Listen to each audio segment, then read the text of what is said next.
If orcas keep targeting young great white sharks, could they actually reshape the future of one of the ocean's most iconic predators? New footage shows orcas hunting juvenile great white sharks in what scientists believe are nursery zones, the very places where this next generation is supposed to grow safely. If these attacks become more common, we're not just watching predator versus predator, we might be witnessing a shift that could ripple through the entire marine ecosystem. We're going to talk about all that on today's episode of the How to Protect the Ocean podcast. Let's start the show. Hey everybody, welcome back to another exciting episode of the How to Protect the Ocean podcast. I'm your host, Andrew Lewin, and this is the podcast where you find out what's happening with the ocean, how you can speak up for the ocean, and what you can do to live for a better ocean by taking action. Now, on today's episode, we're going to be talking about how orcas in Mexico, in Mexican waters, are actually hunting juvenile great white sharks. They're predating on a smaller species, going after their livers, and we actually have video evidence of that happening that was published recently in Frontiers in Marine Science. We're going to talk about that today. But before you do, I want to remind you, if you saw last episode, you know that I launched a campaign to crowdfund the launch of a seagrass podcast called The Seagrass Effect. Seagrasses are a very important habitat for marine life. They have a high biodiversity index. They protect species from being predated on. They protect the security of the coastline, and they sequester carbon. They're one of the biggest habitats to sequester carbon, up to 4 times more than forests. And we are going to be talking about that on the podcast called The Seagrass Effect. I just need your help in crowdfunding it, because Speak Up for Blue Network, How to Protect the Ocean Beyond Jaws, is a crowdfunding network. This is a place where you can have your say in what you want to hear, and I think that's going to be really important for us to get the word out on seagrasses. So we're going to have research, we're going to have conservation and restoration efforts from all over around the world. Not only are we going to be connecting that research with other scientists, but we're also going to be helping to restore seagrass habitats. So you can support the podcast and help it launch by going to speakupforblue.com/seagrass, where we're on a crowdfunding site for ocean projects called Ballion.org. So speakupforblue.com/seagrass. Please help us out today and let me know if you do. I'd love to hear from you. So let's get back into the episode. So this looks like another population that is predating upon great white sharks. We've seen this before in South Africa. We've seen it potentially in other places, I think in sort of the Northeast Pacific, like northwest of the United States.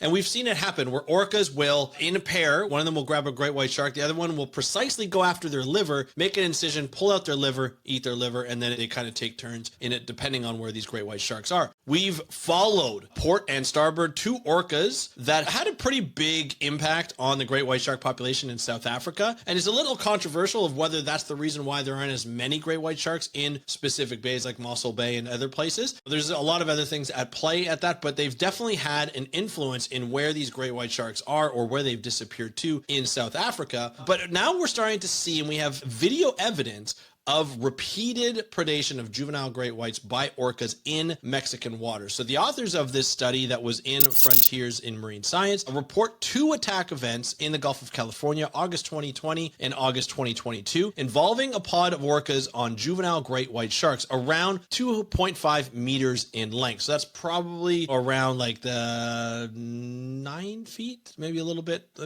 less than that, rather than the adults are going after these juvenile areas. Now this adds a new dimension compared to previous observations, which mostly involved adult white sharks, which these orcas are getting better and better. Port and starboard have been shown and observed to actually predate upon a great white by themselves. It's not in pairs anymore. It's by themselves, going after, 20 footers. These are big sharks. Now, these juveniles are smaller, as we mentioned before. Now, of course, in Mexican waters, they're smaller animals, so you're probably seeing 1 orca on each animal, but they're starting to see this happen, obviously, on more than one occasion, which makes us believe, like, hey, how much is this happening in these nurseries areas? So this is really interesting. So the orcas use a method, it's a special behavior of flipping the young sharks upside down, inducing tonic immobility. When you flip a shark upside down, it kind of paralyzes them, like temporarily immobilizes them. And so when they flip them over, they get uninterrupted access to the shark's liver and perhaps other energy-rich organs, but mostly we know they go for the liver, which they consume, and sometimes sharing it among the pod members, including the calves. So it could be a way of teaching these calves how to hunt, or even how to to like get a taste for these livers. We know that orcas display interesting characteristics when they hunt. They will put salmon on top of their heads and ride around with salmon on top of their heads. We still don't know the reasons why. We think it's more of like a celebration of a good hunt. We're not sure though completely. I know from anecdotal evidence of people that I've heard from, they'll eat mola molas and put the half the mola mola on their head. It's very interesting behavior, odd behavior, but interesting behavior nonetheless. And so we know these sharks go after specialized organs, sometimes brains, sometimes other parts, the tongue of blue whales they like to go for when they're in Australia. And so it's a lot of just different things that happen and the way they hunt, and they're very specialized in that. But in this way, they flip the sharks over, they immobilize them, they get access to those organs, especially the liver,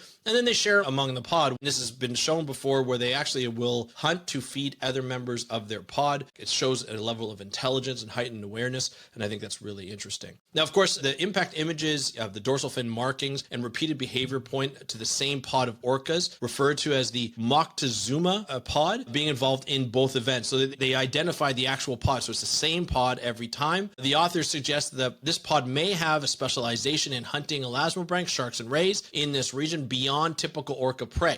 So this is not just like they'll go after marine mammals, they'll go after others. They actually try and go after elasmobranch, stingrays, flat sharks, what we like to call them, as well as other sharks like what you see like great whites and so forth. So I think that's kind of interesting. And then, of course, the presence of juvenile white sharks in this region may reflect shifts in the distribution attributed in part to warming water anomalies such as El Nino events, which could bring young sharks into zones where orcas operate regularly. So nursery areas for great white sharks are really still being discovered in specific areas. We know there's a nursery area in Southern California along the west coast of the United States. And of course, now we're thinking that there's a nursery area. We don't know the extent of it or if it stays in one area all the time. Just like I mentioned before, El Nino events and other warming events may shift where these waters are depending on their food availability for these nurseries. Obviously, nursery areas are areas that are going to be bound with food for these great whites so that they can grow and it can go after food that's more their size, more their liking, and that'll be great. But if it comes in areas where there are orcas, which we know there are in the Gulf of California, then that can actually have an impact on their population. So the authors, they raise concerns of how predator and prey dynamics may change if juveniles are more exposed and how this might affect the recruitment of great white sharks in the future. They already have slow life histories. So an impact like this, where if orcas can go in and impact like adults in Southern Africa, where you have those huge 20-footers, now you're looking at an area that were smaller, that are growing into and that will spread around the ocean and show like a population that's doing well now may be impacted. They have slow life history. So if there's more animals that get impacted in terms of get eaten, they're not there for the next generation to grow, right? That generation to grow up into adults, which will impact their recruitment, it'll impact their reproductive ability, and it'll have lower impact in the future. Hence, that's the concern that happens. And we just don't know if this is going to happen all the time. We have no idea if this nursery area is going to be in the same place next year or the year after, or if it's still in the same place this year. This happened in 2020 and 2022, which, to be honest, is one of the problems with peer-reviewed papers. Although you want to make sure everything is great, it's just the write-up. It doesn't happen quick enough. Hopefully, they're still observing these areas, and more research will be done to see if this happens over and over again, or if the nursery areas, these sharks are in the same space. They may have left because of that predation. The ones that are better off for surviving may have moved into another area based on prey, also just based on survivability. So we just don't know what's going to happen to this population. But let's be honest, great white sharks have had a boom in population in the United States on the East Coast and on the West Coast. We've seen a proliferation of sharks, even in their distribution, has changed as adults. We know the Southern California nursery area, but also adult sharks are going as high as San Francisco Bay and maybe even higher.